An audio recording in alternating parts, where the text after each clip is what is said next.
Thank you for introducing me to everybody. So hi, everybody. My name is Bonnie. And I actually did IB when I was in high school. So that was when I was in grade 9 to grade 12. And I did IB at St. Robert Catholic High School. And I remember when I was in grade 7, grade 8, and thinking about doing IB. And I really wanted to do IB just because like the school is super close. And then I'm really happy I did IB because of all the great classmates I had. And I felt like everybody was so studious and it was very academic. And also the English was pretty challenging, but it was a lot of fun. So today, I'm going to be teaching you guys, walking you through literature analysis. So first thing I'm going to do is share my screen. And can you guys all hear me okay? Just want to make sure. Like you can Yes, like, yes, yeah, Bonnie. okay, great. Okay, I'm Sound just like, clear. Good. I'm really happy. Okay, so what we're gonna do today is, let's see. All right, so first thing I'm gonna do is giving some reading comprehension tips. I'm gonna walk you through all the elements I look for when I'm reading a story or an article or basically anything, poetry, you can apply it to anything. And then we're gonna read a short story called A Very Old Man with Enormous Wings, sorry. And this is a story written by a Colombian writer. So it was actually first written in Spanish and then translated into English. And the reason why I'm giving you this story is that in IB, when you're in high school, they sometimes make you read a foreign text translated into English. And for example, I had to read a text that was first in German and then they translated it into English. And I really loved just reading literature from all around the world. So I think this will be very valuable. And then if we have time, we'll analyze it. But if we don't, that's okay. Okay. So first things first. So sometimes you're hit with a very enormous text. For example, if you're doing the IB exam and then you have to read a very large paragraph and you don't really know what's happening, or your teacher gives you a very difficult article to read. This is the things I like to do. So first things is like, I like to break it up, right? So if you have a really complex sentence, you want to just rephrase it in your own words into simple sentences. I'm sure you guys all know this. Then every paragraph you take, you summarize what the main idea was in that paragraph. So you can sort of create like a storyboard. So for example, the first paragraph, you're like, oh, it's talking about just the setting. And the next paragraph is starting to introduce characters. So in that way you can understand what the writer's trying to do in slowly unfolding this story. And you always look for keywords. I like to use a highlighter to highlight keywords. Sometimes when I see students, they highlight stuff, they highlight basically everything. But I think that's a bad idea. Highlighters are something that's special. It's something that catches your eye. It's like neon yellow, right? So you will only want to highlight like 3 to 5 words in each paragraph. So don't highlight like a full sentence. And then afterwards, you try to link each sentence together. So you can create a sort of map of what's going on. And I included this picture of a mountain. So to show you guys that reading, it's sort of step to step. You shouldn't be too overwhelmed. I have a question. Oh yeah. What question do you have? When teachers give you like pages of paragraphs of history and stuff and they tell you to highlight, I always think that isn't the paper just telling all of the important information? Yeah, exactly. Sometimes you definitely do have some, for example, history papers, like you mentioned, that you feel like everything's a fact, everything's important. Sometimes it is, and sometimes it's information that you don't need. For example, if you have a full article about Napoleon, and then for a whole paragraph, it just describes France. And it describes like France's poverty and France's blah, blah, blah. But you're like, the main idea is Napoleon. So you sort of have to tease out sentences that you just, that is less important. So some sentences are more important than other sentences. And the most important thing is finding those keywords. All right, so I'm gonna move on. All right, so I'm sure you guys know who, what, where, when, why, how. When you're reading, you also want to know who, what, where, when, why, how. And we're going to read a short story. So it's going to be a fictional story. So in this case, we want to look at characters. We want to look at main idea, theme, symbols, etc. Okay, so for this first little paragraph, I pulled up one of my all-time favorite books. It's called Flowers for Algernon. And this is actually the first paragraph of the entire book. So would somebody be willing to read out this paragraph? And I know this paragraph is not written correctly, and there's a reason. So did somebody say me? Hold on. Who said me? King? Oh, hi. Okay. And is it, are you Sherry? Oh, I didn't say me, but I would like to read. Oh, okay. Thank you for, okay. So whoever said me, they can go next. There's like a lot of things I have for you guys. So Sherry, why don't you read me this first paragraph? All right. Mr. Strauss says that I should write down what I think and everything that happens to me from now on. I don't know why, but he says it's important, so they will see if they will use me. I hope they use me. Miss Kenyon says maybe they can make me smart. I want to be smart. My name is Charlie Gordon. I am 37 years old, and 2 weeks ago, And 2 weeks ago was my birthday. I have nothing more to write now, so I will close for today. Good job. Thank you so much for volunteering, Sherry, and excellent reading. All right, so what does one thing that everybody notice about this writing? So, Sherry has her hand up again. Okay, Sherry, why don't you just go? Bad spelling and bad grammar. Exactly. It's atrocious. It's worse than probably you guys, like much worse, right?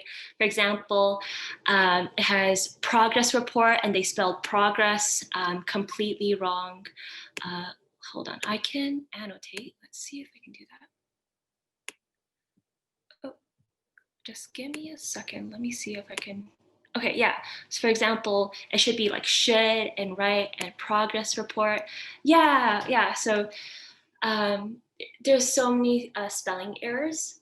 So, but this sort of tells you a bit about the character, right? Like without saying anything, we can know that Charlie Gordon, he's a quite, he's like older, he's more mature, like he's 37, but his spelling is still pretty bad. So it shows that he might have some mental difficulties.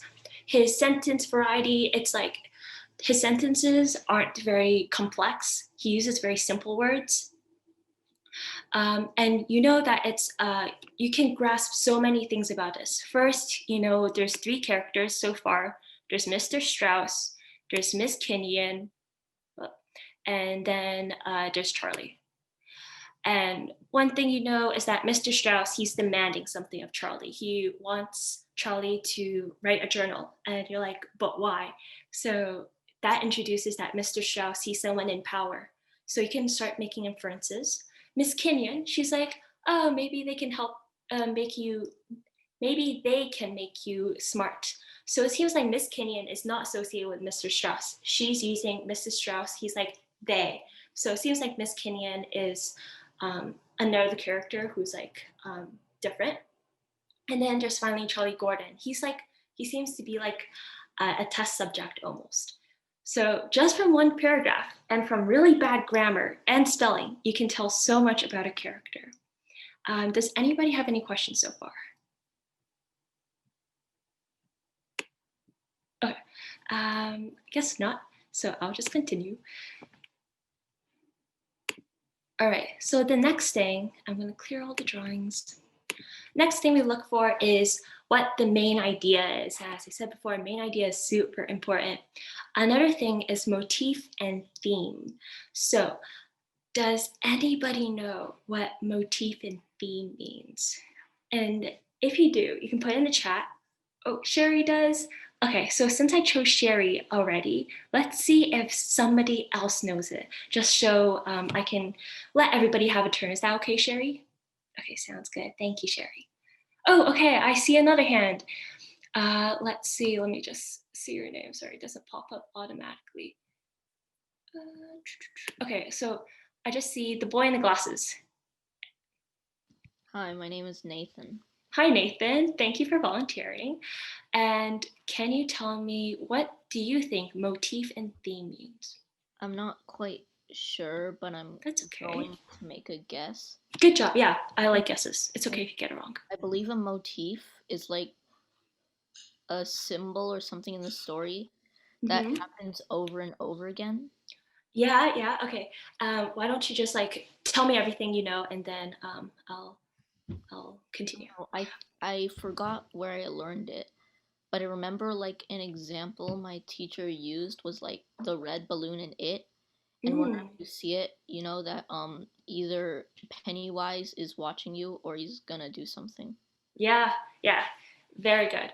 So I like when you said that it repeats over and over, and that's completely right. Motif is something, it could be anything, it could be symbol, it could be just an element that just repeats over and over again. Very good examples. I like your examples, Nathan. And so theme, Sherry's typing in the chat, taking initiative. Great, Anya. So theme, she says, is something like a main idea. Yeah, so theme is sort of like an author's attitude too, as well. So for example, as you can see from this image, I put some like motifs and themes in. So for example, the idea of suffering. So an author could just show a really sad, thin, emancipated guy starving over and over again. But then theme is like an author's attitude towards it. So what is the author thinking about suffering? So for example, if you're reading a story about love, what's the author showing us about love? Is he like, ew, love? Or is he like, wow, everybody should fall in love in their life? Like we have to get like that author's tone and purpose, which also comes into the why. Oh yeah, someone, and Lucy, thank you, she typed motif as a pattern. Yeah, correct. So it's just something that repeats over and over again. So I'm going to go on to the next slide. And on the slide, I threw in a bunch of symbols. And I want everybody in the chat, I want people to throw in as much, what do you think these symbols mean? So these symbols are often used in literature. Yeah, so they're seasons, but okay, so I'll elaborate a bit more. Yeah, so these symbols are used a lot in literature, like a dove, an eagle, a crown, etc. And here we also have the 4 seasons: spring, summer, autumn, and winter, and then all the colors. So I want you to write, for example, dove equals peace. And I want you to, someone can tell me, what do you think the color green means in literature? What do you think spring means? What do you think water means? So a lot of people said dove is peace. So yeah, dove is peace. But okay, but how about an eagle? So okay, let's start off with eagle. So we'll go like clockwise. Eagle is America. I love that. Okay, but let's build on, like eagle can mean more than just America. But yes, eagle is America. For example, their national animal. Let's see, anybody else have any ideas about what eagle is? Might? Oh yes, bravery. Wow, lots of people are saying bravery. Very good, very good. So yeah, eagle is strength. Eagle is like freedom. It's liberty, right? It's fierce. Yeah, it's fierce. And that's just all the fact that it's like a predatory bird, so it can like attack smaller birds. Yeah, eagle's brave. Okay, let's move on to the next one. What's water?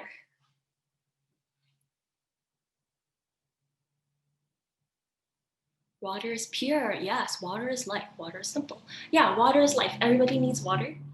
So yeah, sometimes in books they can have like oasis, like in a desert, and they're just suddenly water. It's like, wow, it's water's life. It's humanity, it's precious.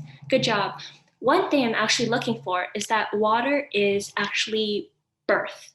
Water, you might not know that, but so someone said life. So yeah, very intertwined with birth. Freedom. Oh, water, Yeah, it could sort of be freedom because sometimes I know a story where a woman, she goes into the ocean, and by just going into the ocean, she feels more free because there's not many people around her in the ocean, and she can swim however she likes. So yeah, but water is birth in the sense that I'm not sure if anybody here is Christian, but there's a thing called baptism, which is when Jesus, he sort of like dunked his head into the water and like rose up again. And by doing so, he was like baptized and then he was like reborn. So yeah, pristine. So it's like sort of cleansing yourself of your sins. Yeah, Ella's throwing really good questions. All right, so up above, I saw a lot of people already write what rose is. Rose is pretty obvious, it's love. But does anybody know what else rose could be? Like, besides the rose. Rose is good. Oh, okay. Rose is beauty. Oh, nice. Yes, rose is beauty indeed. Rose is like show somebody bitterness underneath. Oh, Ella. Good job, Ella. So can you elaborate? Sorry, what? Music and art. Yeah, it could be music and art. It could also be like, you know, a lot of rock bands, they also have rose. So it's like passion, right? Rose also have thorns, so that means underneath love, there could be danger. There could be, what you call it? Like, you know, it's Pain. not what it seems. Pain. Yeah, good. Okay. So I already saw lots of people already talked about the crown. Let's go on to the colors. So, does anybody know what purple represents? Very tricky color. A lot of people know what red is. Red is love. Red is anger, right? But what's purple? Anybody know what purple is?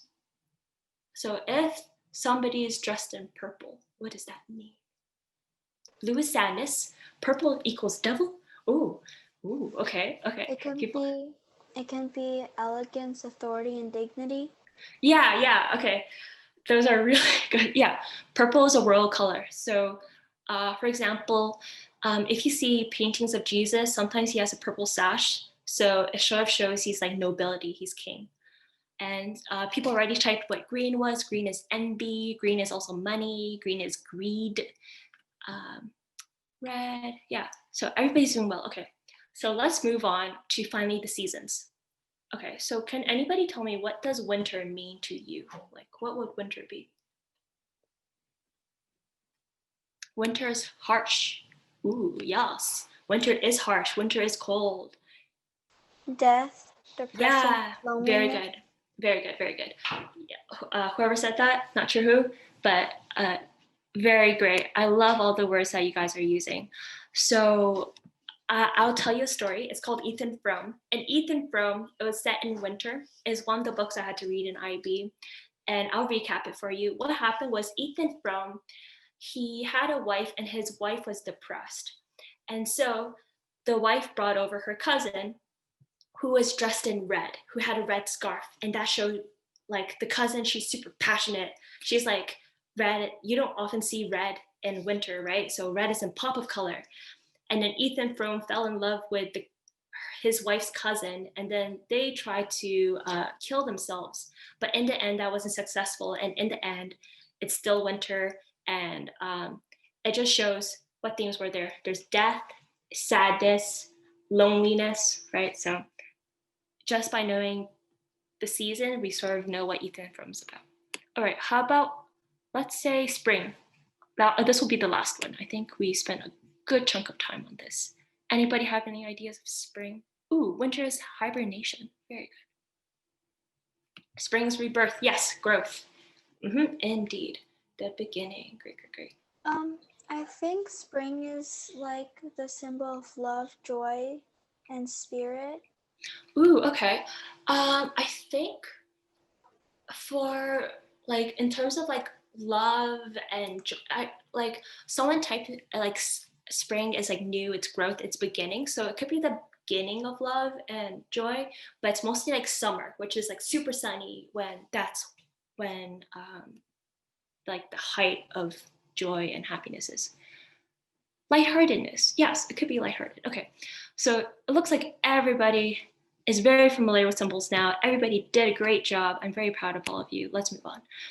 So So moving on to something completely different, which is setting. As we talked about symbols in terms of this seasons, setting could be like time, place, etc. So who was the person that said me before? Can they introduce themselves? It was me. Ooh, okay.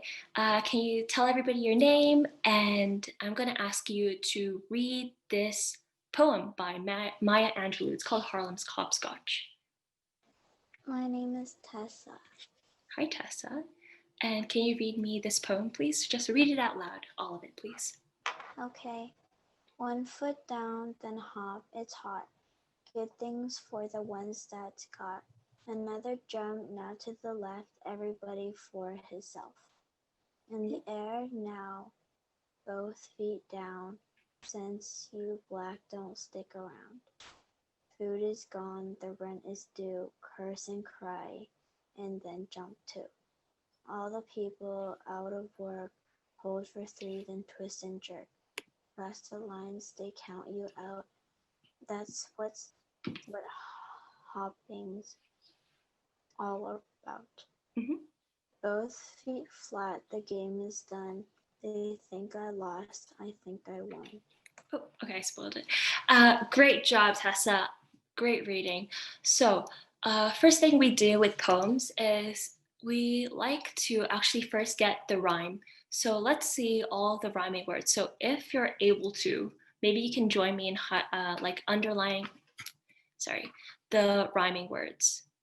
So I'm not sure if everybody's able to, but I saw that Sherry did it before. So hot, got, let's see, do, to, oh, thank you, Johnny, for helping me out. Work and jerk. How do you underline on computer? That's a great question. The thing is, I think there should be an annotate sign down below, but I'm not too sure. You go to view options and then it will say annotate if you scroll down. Thank you for helping out. Okay. Okay, so it looks like everybody got the rhyming scheme done. Okay, now what we're looking right now is for the setting. So we want to know what is this place talking about? So where is she describing, basically? Can anybody tell me one line where they think that we can get a better image of the hopscotch that she's describing? Anybody? You can put it in the chat.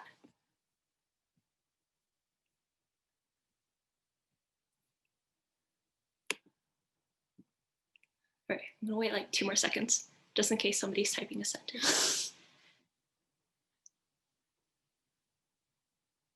Ooh, okay, I think it's like Great Depression or something. Yeah, okay, interesting. So, plot twist. Okay, so I'm gonna start analyzing this poem. So this is how I'll go about it. So first thing is that she talks about, since you black don't stick around. So what she means by black is like African Americans. So does anybody listen to the news, and does anybody know where African Americans aren't having such a great time? Yeah, I'm pretty sure it's in like America because they're doing like the Black Lives Matter protest or something. Great job, America. So we're talking about the USA, right? So if you're black, don't stick around. So like the narrative's like, if you're black, you're going to be disadvantaged. You're not going to have a good life. Food is gone, the rent is due. So it seems like she's describing a place that's quite poor. No food in the fridge, and you don't have money to pay your house, like to pay where you live in. All the people out of work. So I think that's, someone said Great Depression, which is showing that a lot of people are out for work. They don't have jobs. So one thing is that it's a hopscotch. So hopscotches, they're not really in rural areas, right? They're sort of on sidewalks. So that means this place should be somewhere urban. Urban means sort of like in the city, downtown. but it's a poor place, and it also has a lot of African Americans. So that's a place like Harlem. So Harlem, I believe, is like a place, I think, in like New York City, where it's really poor and mostly African American. And she's just describing how it's so hard to survive there. It's sort of like playing a game, and you don't know if you're going to win or lose. So we're going to see a picture of Harlem, which I spoiled it a little bit before. But this is a picture of Harlem. So as you can see, it's quite urban. So there's a lot of really decrepit apartment buildings, and there's African Americans. And this is where she's imagining like a little kid playing hopscotch, but they're not in such a great environment. Does not look urban. Okay. There's like better pictures, but it's Harlem has actually revitalized in the past few years. It used to be really poor, but now it's like a bit better now. So I can't really find any like recent pictures of how urban it is, but you just have to take my word for it. Does anybody have any questions so far? No? Okay. I'm going to continue. Oh, somebody has a question, maybe. Okay, so they said okay. All right, so we talked about language already in terms of describing the story Flowers for Algernon. So one thing is that in this story, he mentions that I think Miss Kinnean said, maybe they can make me smart. Like maybe they can make Charlie Gordon smart. So given that Charlie Gordon might become smarter, how do you think his language will change over the story? Did anybody type out answer? It's like pretty. I know. Yeah. Share your answer, please. Maybe his spelling will improve and his grammar will become more civilized. Yes, very good. So language reflects the person. So that's completely right. So actually, I'll spoil it a little bit. So in Flowers for Algernon, you can slowly see how Charlie Gordon's language improves and it becomes really, really good. So he becomes actually a really smart person through this brain surgery they do to him. And so his language actually becomes like research level. It's very academic. But then you can start to see how he started to make language like punctuation and spelling errors again. And then you can see how, oh no, the brain surgery is wearing off and he's actually falling back and regressing into mental disability. So language tracks a character. Language can tell you the accent that the person has, if they use quotations, etc. All right, let's move on to the last one, which is why. Author's purpose, tone, and mood. So can anybody tell me the difference between tone and mood? So they can put it in the chat or they can say it out loud, up to you. I'd love to hear what you have to say. Oh, Sherry has her hand up. Okay. Sherry, I love how you participate. Okay. Thank you. Mood is basically how the author or the person is feeling, while tone can be like the tone of voice, like deep voice or high voice, or it can be like someone says angrily, like that person is yelling. That's what it means. Very good. So oftentimes, like when you speak, you can hear someone's tone, right? So like, just as you said, like if I'm like, oh, you guys, you can hear my tone so angry. But in writing, how about in writing? So that's speaking. So very good. So let's see. Oh, someone wrote it. So mood is what the reader is feeling when reading a text. Okay, perfect. Angie, great job. So both Sherry and Angie, you guys are doing great. Tone is how the author means to tell the story, how they want the feeling. Yeah. So great job, guys. Your classmates are all very bright. So mood is the vibe that a larger chunk of text gives you. So you can sort of tell a mood. You have to read like at least like 4 sentences in order to tell the mood. You have to create a setting. You have to create like an atmosphere. Well, tone, you might be able to tell shorter. is like words, like he said it very angry, punctuation, like exclamation mark, question mark. Sentence structure, if it's like shorter, then maybe it's like he's super excited or he's super angry, and other nuances. So I'm gonna let everybody read. Actually, no. Does anybody want to volunteer? Me. Oh, who said me? Tessa. Tessa again? Okay, so I got Sherry already volunteered. I got Tessa already volunteered. Let's get somebody else. And I think Nathan also talked. Who is this voice? Nathan. Nathan again? Okay.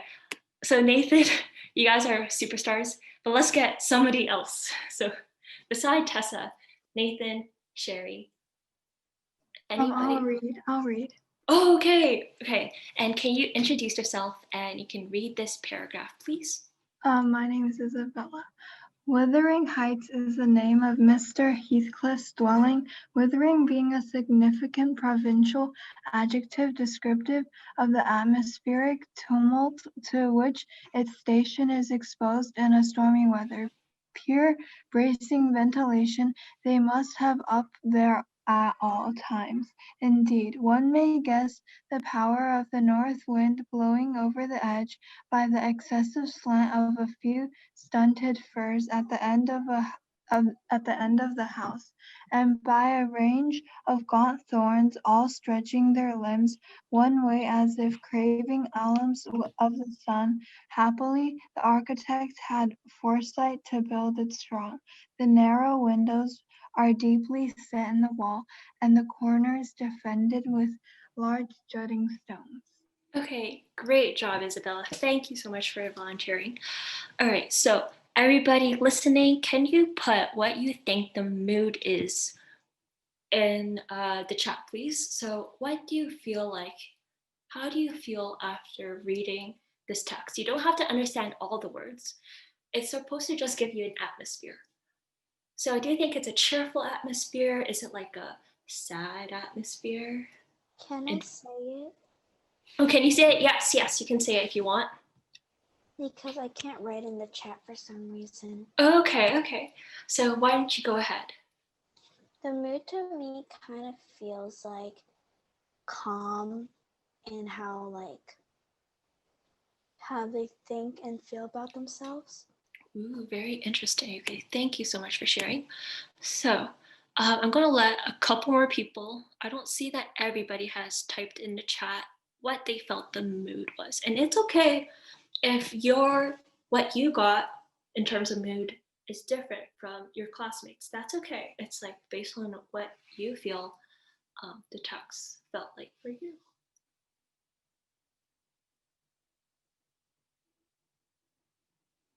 Okay, Ethan. So he says pretty sorrow. So I guess it's pretty sorrowful and sad. Interesting.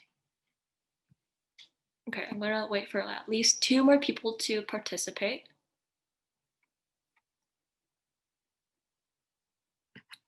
Wait, did you get mine? Because there are a lot of co-host people, so I can't see the names, so I don't know which one it is. So you can just type it into. Oh, I see. There's like different co-hosts, right? No wonder I'm not getting everybody. Okay. That's a good. I should be just called AthenaEducation. They're all like 5 co-hosts and 1 host. Yeah. So I'm not a host. I'm a co-host, and I should just be called AthenaEducation / Bonnie. If you see it, yeah. Sorry if I didn't see anybody else's before. Like I didn't know that people didn't accidentally send it to somebody else. Someone says I don't know what the mood is. That's okay. That's totally fine. Okay, so all right, I'm going to just start analyzing so we don't run out of time. Sad, add a K. Okay, cool. So remember, what was the tips I provided you in the beginning? So first tip is rephrasing sentences, and the other tip was highlighting keywords, and also finding the main idea. So first thing, let's in terms of here, let's find some key adjectives or places to describe the setting. So, Sherry has her hand up. All right, Sherry. I think this person who is like the narrator is an important person because like he acts like you don't know the reason. Like what does weathering mean? Okay, yeah. Very good. So yeah, I think that ties into what your classmate said, which is informative, very formal. Oh, Alex said. So yeah, completely right. So it's sort of like, it's probably in the beginning of the story where the person's like giving you a background of everything. So he has to be sort of more formal, and it's definitely more like old-timey English. Like this isn't a recent, this isn't a recent piece of literature. This is quite old, which is why it might feel more formal. But he's just giving a description of Wuthering Heights. So one thing is that there's stormy weather, it's bracing.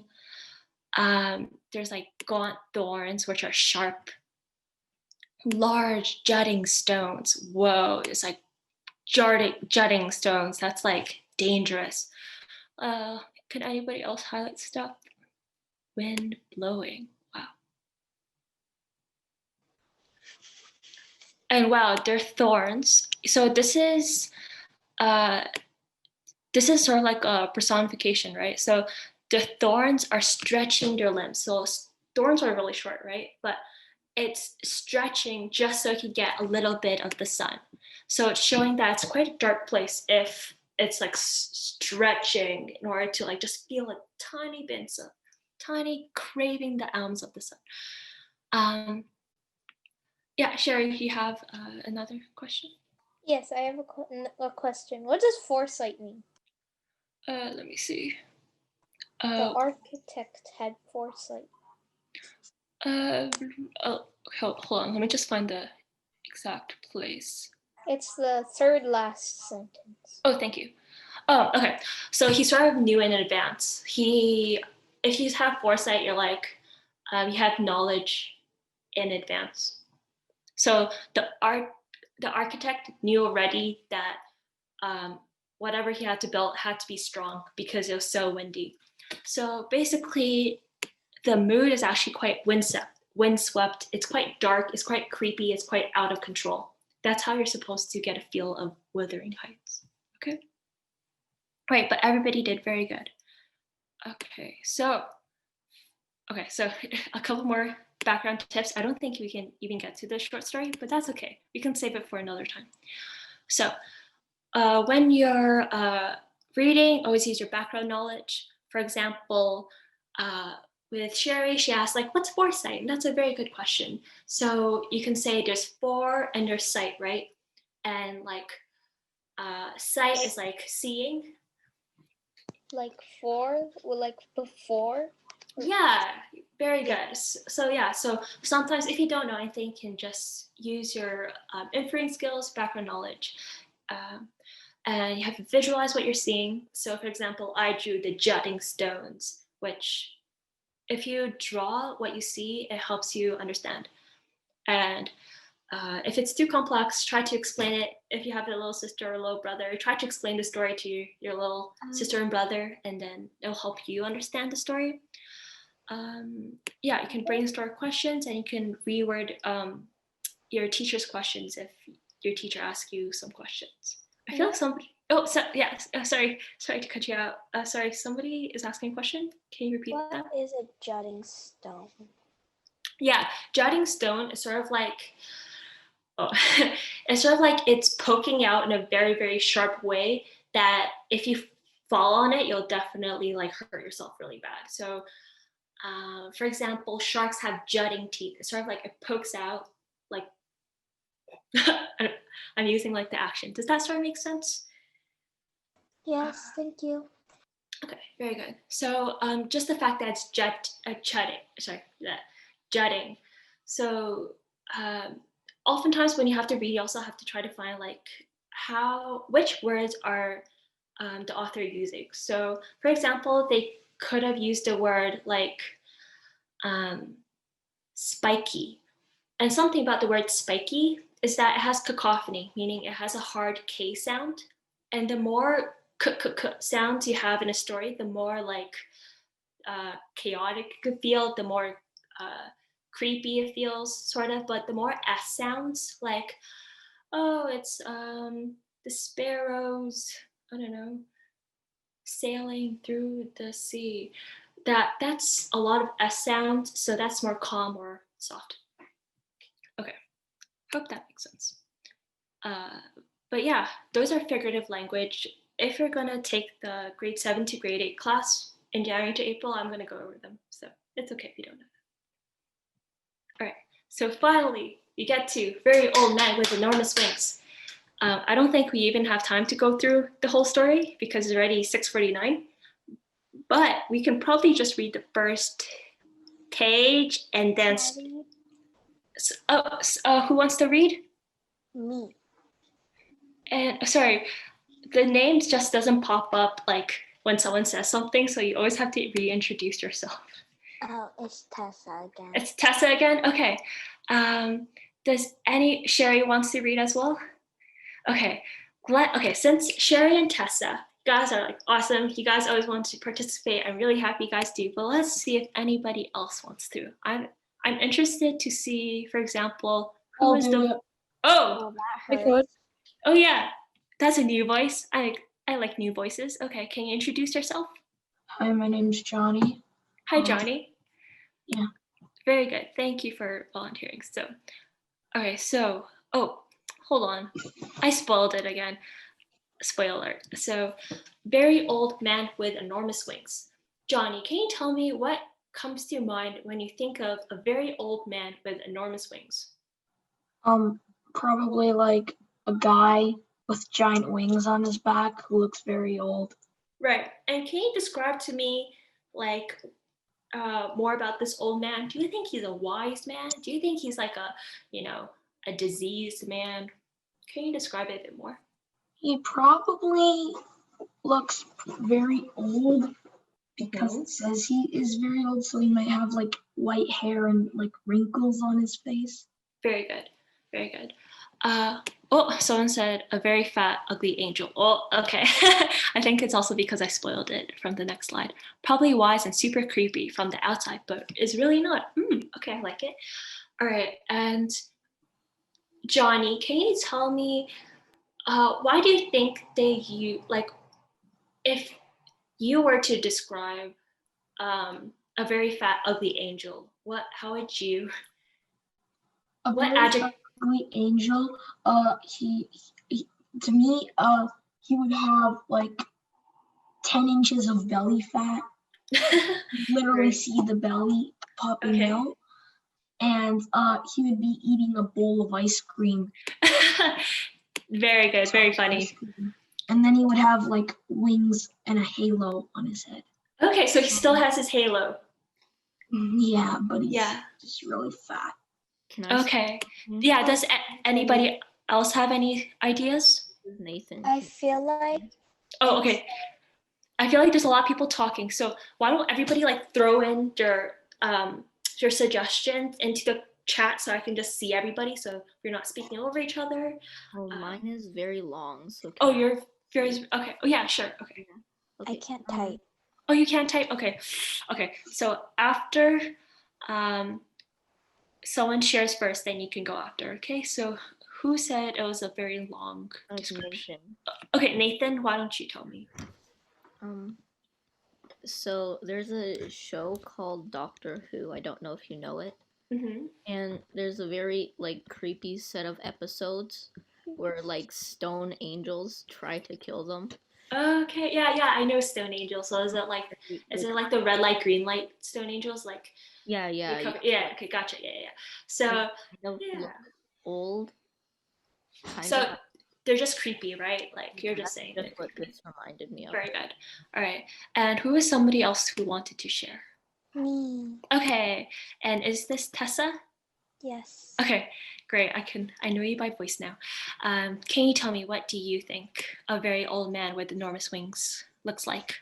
I kind of think that he would look like he would look very scary, and that he's gonna be like a short man, and he's gonna be like fat, and he's also really old with a lot of wrinkles and gray hair. Very good. Okay, yes. He's gonna be all gelled, and he's gonna have like enormous wings, like 10 times longer than a house. Wow. Whoa, that's very enormous. Very good. Skinny tall man. Yeah. Oh, interesting. I like, is it Elsie? Is that how you pronounce your name? Elise? Elise, yeah. Elise, so sorry. Skinny tall man. So while all your classmates are like, oh, he might have like a beer belly, he might be a bit fat, a bit chubby. Why do you think skinny tall man? I think the author might want to make a contrast between the enormous wing and the very old man. Mhm. So if it's enormous wings, that means the old man should be very skinny. Okay, very good. Thank you for your explanation. I think the man doesn't even have wings. Oh, Alina. Is there Elena? Alina? Interesting. Do you want to describe what you mean, Alina or Elena? Sure. You can call me Elena. Elena? Okay. I would say a man without wings because usually some books they say a person with wings when they actually have something, for example, a lot of like homework to do or a lot of stress, something like that. So I wouldn't say the person, like the old man has wings. That's what I think. Very good. So you're saying that the wings could be like a symbol for like, for example, there's like the ad, like Red Bull gives you wings, which means like Red Bull gives you power. So you're saying that it could be actually just a symbol and not just actual enormous wings. Very good. Thank you for sharing. Okay, Rocky said, I think the man is God. Oh, very good. Rocky, do you want to explain why you think the man could be God? Is Rocky here? Nope. Okay. I think he's powerful. Okay, cool. Okay, so since we definitely do not have enough time to read the whole story and not even like the excerpt, I'm just going to show you this is not the book cover of the story, but this is like a really good interpretation of how this story portrays very old man with enormous wings. He kind of looks short and tall at the same time. Kind of looks short and tall at the same time. Okay, so I want everybody to write me at least 2 sentences. Now that we know sort of this is what the old man with enormous wings looks like, I want everybody to write me 2 sentences describing this picture, please. I still can't type. Oh, you still can't type, that's true. Okay, just give me a second while I continue to tell everybody what to do. So another thing I want everybody to do is also to infer his settings. So not only do we see the material sort of what the painter used, like we can sort of tell that this painting makes his wings don't look like angelic, right? They sort of look a bit dirty. They sort of look a bit old, like the man. And he's closed off in a fence with a chicken. Very interesting why the painter decided to put that, which has to do with the book, of course. And at the bottom right, there's a man in a top hat pointing at the old man. So there's a lot going on, and I want everybody to write 2 sentences describing what they see. And I want to be able to get a mood or a tone out of your 2 sentences. I don't want to just be like, here's an old man in a jacket and he's looking down at a chicken. Like, I want descriptions, I want adjectives, I want some metaphors in there, right? Can we write more than 2 sentences? Yes, for sure. You can write as many sentences, but please have at least 2, because 1 sentence is not enough to get a mood, unless it's a very long sentence. He looks, oh, okay, does anybody want to share out loud? I think Tessa says she can't type, so Tessa, you can go ahead and tell me what you see. Okay, I see an old man with very large wings, wearing all black and a nice comfy coat, looking at a wall with a very big overbite. Very big overbite. Interesting. Okay, thank you. Oh, okay, sorry, Sherry. I finally saw that you have your hand raised up the whole time. So sorry for not catching you. Oh yeah, oh, yep, you already typed it in the chat too. I guess you're like, ugh, Bonnie's not gonna get to me. But what do you have to say, Sherry? He looks gloomy, and I think that maybe he got cursed by the chicken and he's becoming a chicken himself. Very interesting. Very interesting. I like that interpretation. I like that you use your imagination. Okay. Oh, Jack wrote, he looks sad and lonely. Everyone can't understand him and hate him, but he was an angel. Okay. Very good. Ethan has a nice, good chunk for me.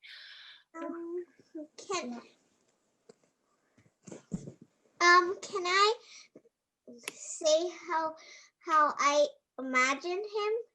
Sure. Is that Sherry's sister? Yes, she wanted to try. Hi, Sherry's sister. And what's your name? Shania. Sorry, could you say that again? Shania. Delia? No, Shania. Shania. I'm so sorry, Shania. Yes. Why don't you tell me, what do you think? I think he has a watermelon belly and his wings are as tiny as little grapes. Oh, maybe not. I think the wings are quite enormous because they're like really big coming out of his back. But thank you for sharing. Okay. Crystal is like, the old man was once a chicken. Okay. He had a pair of enormous wings, back hunched. Oh, wow. Ella, I love your paragraph. I like how you try to describe it in so many different ways. He was caged in a fence, mistaken for some bird-like abomination. And painfully, he heard the man with the top hat laughing crazily at his dusting wings. Very good. Very good job, Ella. Can I say my second sentence, please? Sorry? Can I say my second sentence, please? Oh, yes, for sure. Okay. Sorry for cutting you off. It looks like that he's like in a chicken pen, and also the man in the right corner, right? Mm-hmm. It looks like how he's pointing at him is like he's like a depressed and really scary man, and he also probably, they say that he's like a bad man, and that's why what he probably did that was bad made his wings like grow bigger, like the Pinocchio. Okay. All right. I like that you tied it to Pinocchio. Very interesting interpretation of this drawing. So as you can see, right now we're just using our creative writing skills in order to imagine what the story is about. Without even reading it, we can sort of have an understanding of what it is. Some people are like, maybe he is a chicken, maybe he came from a chicken, maybe he will become a chicken. Well, I'm not going to spoil it for you because if you want, you can read it for yourself. You can, the story is online, but in the grade 7 to grade 8 class that I do with students in January, I'm going to read through the story with them, and we can really pull apart what actually happens with the very old man with enormous wings. Class time out. Ha ha ha. Yeah. Sorry. Wait. Oh, does somebody want to say some last? Yes. Yeah, okay. What do you want to say?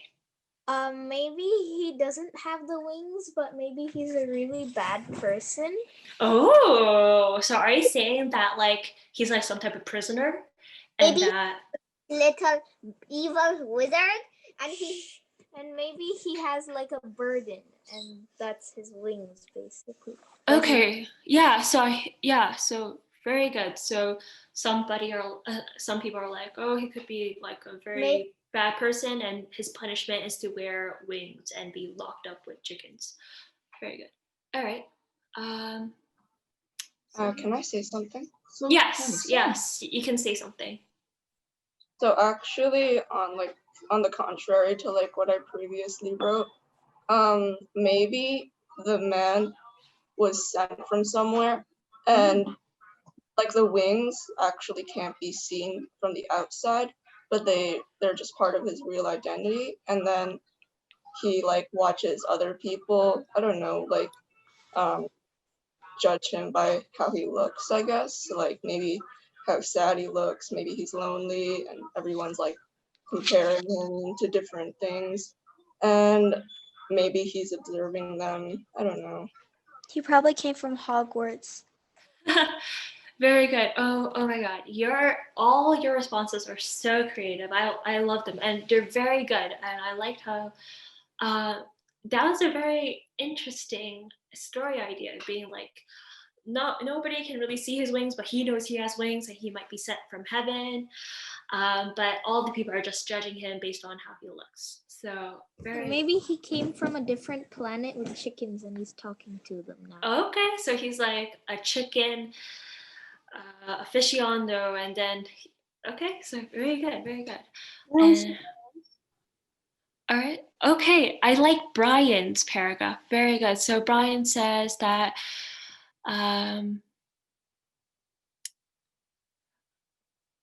okay, I like how Brian he brought up the idea of symbolism. Very good. Thank you for bringing up what we learned today. So the fact that there's a man with a top hat, and top hats aren't really worn today, they're worn in the past. So this story could have happened in the past. Can I also add on to my thought? Yeah, sure. Why don't you go ahead? Okay, so I feel like this would be around the time like where World War II started, or like any of the world wars, because back then, if like you didn't go to like war, I feel like all the other moms of like their sons would rub like chicken feathers on you to like symbolize that you're a chicken. And oh wow, I didn't know that fact about world wars. Yeah, and as I can see, like in the bottom right corners, there's like somebody laughing at them. So this could be maybe based around that time period. Very good job, great job. And you're Brian, right? Sorry, Ethan. Just trying to type Ethan. Okay, Ethan. I love that you brought up the idea of setting.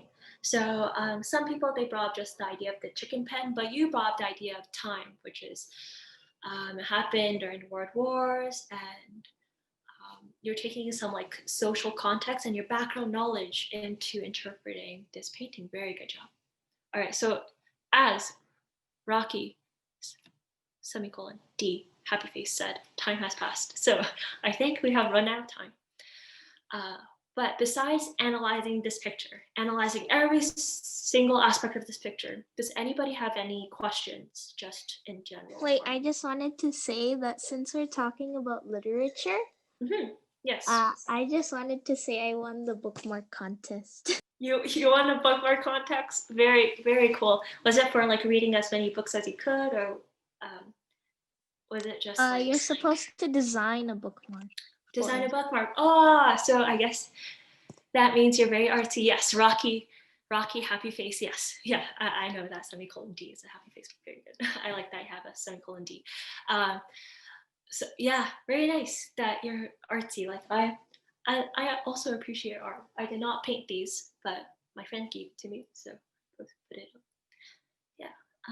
Any other things people want to share before their parents come and ask about IB? Does anybody have questions about IB? Oh, anytime someone raises up their hand, like I probably won't be able to like see it because like there's like a lot of people in the chat and I can't really scroll up and down. So if you have a question, just like put it in the chat and I'll just read it out loud. Can we then? What is the math any harder in IB?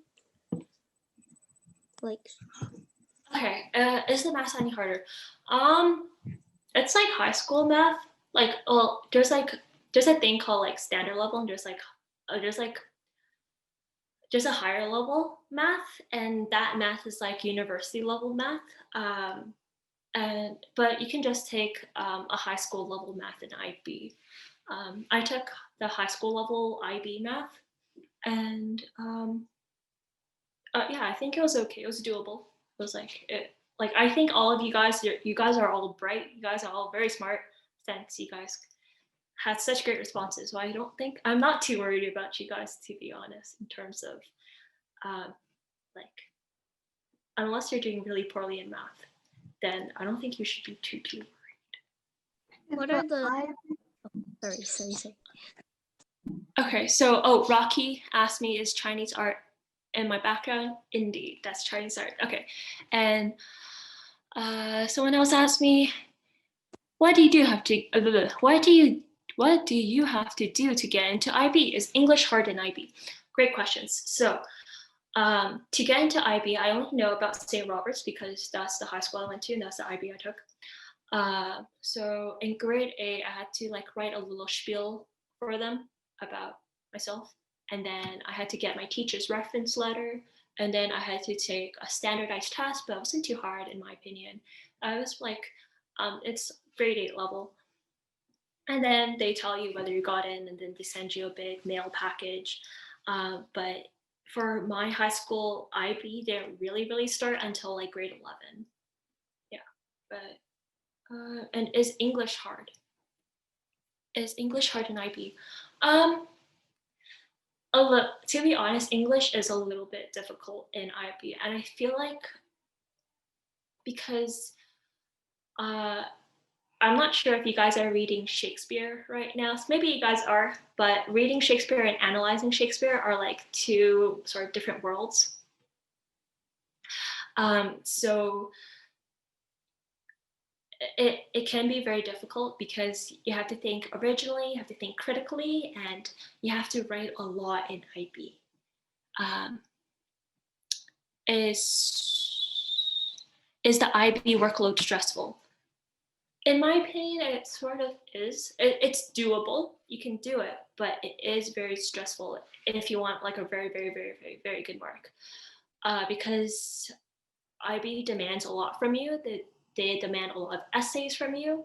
In your science classes, you have to do research, original research, and to do research experiments. You also have to do an extended essay, which is a 4,000 word long essay about a research topic. So you have to learn how to read research. You also have to have, there's a CAS project, which is creativity, action, and service. So you have to exercise, be creative, and volunteer. So in the end, I think it's worth it because the teachers are very good and because your classmates will probably be just as bright as you are. So yeah, okay.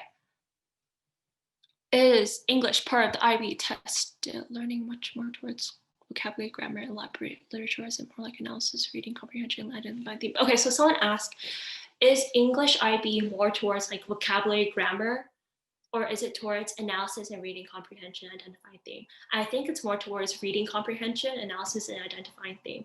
So of course you have to have good grammar in order to understand difficult text, and you have to have good vocabulary in order to write very advanced, very mature essays for your teachers. But it's mostly towards understanding what this author is talking about rather than like what is a preposition. Okay, is French required to get into IB? To get into IB? Well, I'm pretty sure that all grade 8 kids take French, but I don't think I tested French when I took the standardized test, but I don't know if it changed because it's been a while. But when you are in IB, you have to take a foreign language, and it's most likely to be French. So if you're in IB, you're going to have to take French. Was the French more advanced? No, it's like high school level French. They do have it's more academic.